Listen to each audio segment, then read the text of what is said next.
نحمدہ ونصلی علی رسولہ الکریم۔ پہلے تو یہ آیت کریمہ جو ہے اس کا ترجمہ ملاحظہ فرمائے اور پھر اس سے متعلق کچھ اہم مسائل جو ہیں کہ جن کا تعلق ہماری معاشرتی زندگی سے ہے وہ ملاحظہ فرمائے۔ تو آگے بڑھنے سے پہلے ایک بات ذہن میں رہے میرے عزیز طلبہ و طالبات کہ یہ اسلامیات یا قرآن پڑھنے کا مقصد امتحان پاس کرنا نہیں ہوتا، ورنہ آپ خود دیکھیں کہ آپ پڑھ تو کیمسٹری رہے ہیں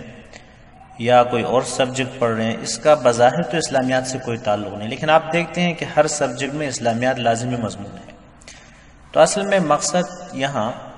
آداب زندگی اور انسانیت سکھانا جو ہے وہ مقصد ہے کہ آپ کسی اعلیٰ عہدے میں پہنچ جائیں، آپ کے اندر انسانیت ہو، ہمارے اندر وہ اوصاف ہوں جو ایک انسان بننے کے لیے کیا ہے ضروری ہے۔ تو لہٰذا صرف اس نقطۂ نظر سے آپ سبق نہ پڑھیں اسلامیات کے کہ امتحان پاس کریں گے، امتحان تو انشاءاللہ تعالیٰ پاس ہوگا، فیل نہیں ہوں گے، لیکن اصل چیز یہ ہے کہ جو تعلیمات قرآن کریم سے ہمیں مل رہی ہیں یا جو اسباق ہمیں مل رہے اس پر ہم عمل کریں اور اپنی زندگی جو ہے اس کے مطابق سنوارنے کی کوشش کریں۔ تو اللہ جل شانہ فرماتے ہیں یا ایھا الذین آمنوا، اے ایمان والو، ان جاءکم فاسق، کہ جب کوئی فاسق تمہارے پاس کوئی خبر لے کر آئے، ان جاءکم تمہارے پاس لے کر آئے، فاسق کوئی فاسق، بنبأ کوئی خبر، فتبینوا تو اچھی طرح تحقیق کرو، ان تصیبوا قوما بجہالۃ، کہیں ایسا نہ ہو کہ تم نادانی سے کچھ لوگوں کو نقصان پہنچا بیٹھو، پھر کیا ہوگا، فتصبحوا علی ما فعلتم نادمین، اور پھر اپنے کیے پر پچھتاؤ گے۔ دوبارہ اس کا ترجمہ ملاحظہ فرمائیں، یا ایھا الذین آمنوا، اے ایمان والو، ان جاءکم فاسق بنبأ، کہ تمہارے پاس کوئی فاسق کوئی خبر لے کر آئے، فتبینوا اچھی طرح تحقیق کرو، ان تصیبوا قوما بجہالۃ، ایسا نہ ہو کہ نادانی سے تم کچھ لوگوں کو نقصان پہنچاؤ، فتصبحوا علی ما فعلتم نادمین، اور پھر اپنے کیے پر پچھتاؤ گے۔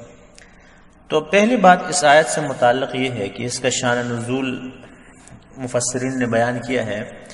کہ حضرت ولید ابن عقبہ رضی اللہ تعالیٰ عنہ کو حضور صلی اللہ علیہ وسلم نے قبیلہ بنو مصطلق کے پاس زکوٰۃ وصول کرنے کے لیے بھیجا، اور اصل میں بات یہ تھی کہ ولید اور اس قبیلے کی ایک پرانی دشمنی تھی، دونوں قبیلوں کی، یہ بات بھی ذہن میں رہے۔ جب یہ حضرت قبیلے کے قریب پہنچ گئے بنو مصطلق کے، تو آن حضرت صلی اللہ علیہ وآلہ وسلم کے بھیجے ہوئے سفیر تھے، اس لیے لوگوں کی ایک بڑی تعداد استقبال کے لیے باہر آ گئی، اور ولید بن عقبہ کے ذہن میں یہ بات آئی کہ شاید پرانی دشمنی ہے، اس لیے میرے مقابلے پر آئے ہوں گے، اور کسی نے بتا بھی دیا کہ یہ لوگ جو ہے تمہارے مقابلے پر آئے ہیں، جیسے کہ دوسری روایات سے معلوم ہوتا ہے۔ تو حضرت ولید رضی اللہ تعالیٰ عنہ کو یہ خطرہ ہوا کہ شاید پرانی دشمنی کی بنا پر یہ لوگ لڑنے کے لیے نکل آئے، چنانچہ وہ بستی میں داخل ہونے کے بجائے واپس لوٹ گئے اور جا کر نبی اکرم صلی اللہ علیہ وآلہ وسلم سے عرض کیا کہ بنو مصطلق کے لوگوں نے اس طرح کیا، میرے مقابلے پر آئے۔ تو آن حضرت صلی اللہ علیہ وآلہ وسلم نے حضرت خالد بن ولید رضی اللہ تعالیٰ عنہ کو بھیجا کہ واقعے کی تحقیق کر کے آؤ۔ تو وہ چلے گئے، اور واقعے کی تحقیق کے بعد معلوم ہوا کہ ان کا ارادہ حملے کا نہیں تھا، بلکہ وہ نبی اکرم صلی اللہ علیہ وسلم کے سفیر ولید کا استقبال کرنا چاہتے تھے۔ تو بہرحال یہ ایک خاص واقعہ تھا، لیکن آیت کا حکم عام ہے کہ اس میں ولید رضی اللہ تعالیٰ عنہ کو بھی تنبیہ ہے کہ کسی وجہ سے ایک اندازے سے اور کسی ایک فاسق کی خبر دینے سے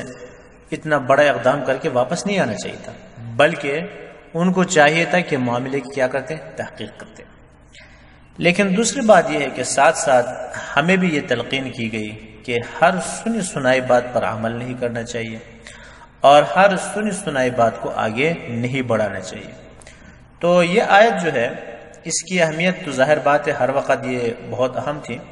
لیکن اس کی اہمیت آج کل کے دور میں بہت زیادہ ہے، خصوصاً سوشل میڈیا کے دور میں، کہ آپ ایک چیز کلک کرتے ہیں شیئر تو وہ پوری دنیا میں پہنچ جاتی ہے۔ تو اب خصوصاً اس وقت اس آیت پر عمل کرنے کی ضرورت ہے کہ ایسا نہ ہو کہ ایک بات ہمارے سامنے آ جائے، ہم نہ اس کی تحقیق کریں کہ صحیح ہے غلط ہے، کچھ نہیں، بس لوگوں نے ایسا کہا،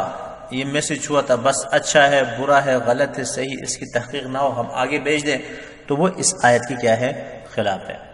نبی اکرم صلی اللہ علیہ وسلم کا ارشاد ہے کفا بالمرء کذبا ان یحدث بکل ما سمع، کہ ایک انسان کے جھوٹا ہونے کے لیے اتنی بات کافی ہے کہ ہر سنی سنائی بات جو ہے وہ کیا کرے؟ آگے پھیلائے۔ تو اس لیے میرے عزیز طلبہ، آج کل یہ سوشل میڈیا کا دور ہے، تو کوئی چیز کوئی میسج آگے بڑھانے سے پہلے ہمیں اچھی طرح غور کرنا چاہیے، فکر کرنی چاہیے کہ جو ہم بات کر رہے ہیں کہ صحیح ہے بھی کہ نہیں ہے، اس کی تحقیق جو ہے وہ کیا ہے؟ ضروری ہے۔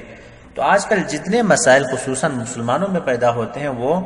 عام طور پر عدم واقفیت کی وجہ سے ہوتی ہے، ایک چیز کی عدم تحقیق کی وجہ سے ہوتی ہے، تحقیق نہیں ہے، بس بات کیا کرتے ہیں؟ آگے بڑھاتے ہیں۔ اس لیے پہلی بات یہ ہے کہ ہم بات کی کیا کریں؟ تحقیق کریں۔ اور تیسری بات یہ ہے کہ عام معاملات میں بھی اس طرح احتیاط کریں، لیکن خصوصاً حدیث اور آیات کے بارے میں خصوصی احتیاط کرنی چاہیے۔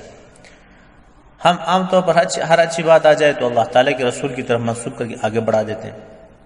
حضرت علی کی طرف منسوب کر کے رضی اللہ تعالیٰ عنہ کی طرف آگے بڑھا دیتے ہیں، حالانکہ ان کی بات نہیں ہوتی ہے۔ اس میں کوئی شک نہیں کہ نبی کی ہر بات اچھی ہے، حضرت علی رضی اللہ تعالیٰ عنہ کی ہر بات اچھی ہے، صحابہ کی لیکن ہر اچھی بات تو نبی کی تو نہیں ہوتی ہے نا، ہر اچھی بات جو ہے وہ صحابی کی نہیں ہوتی ہے۔ تو لہٰذا آگے بھیجنے سے پہلے ہمیں اس بات کی صحیح تحقیق کرنی چاہیے کہ واقعی حدیث ہے یا نہیں، واقعی یہ قرآن کی آیت ہے یا نہیں، کیونکہ حدیث میں ہے کہ من کذب علی متعمدا، کہ جو شخص میرے بارے میں